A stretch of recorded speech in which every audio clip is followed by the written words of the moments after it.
আজকের দিনটি ছিল 15 নভেম্বর 2024 সাল। দরদ মুভি মুক্তি পেয়েছে। আমরা স্টার সিনেপ্লেক্সে প্রথম দিনই ইভিনিং শোতে দেখতে গিয়েছিলাম। আমরা এখন ঢুকতেছি টিকিট শো করে।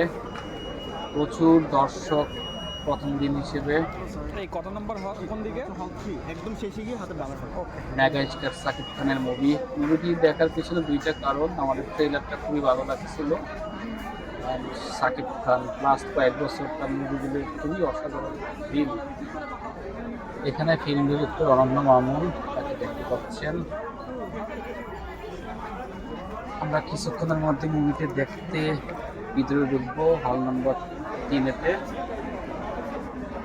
প্রচুর দর্শক প্রথম দিন হিসেবে।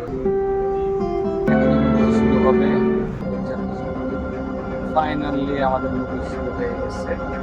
মুভিটি দেখার পর ওভারঅল যদি ফিডব্যাক বলি, সাকিব খানের অভিনয় ছিল অসাধারণ।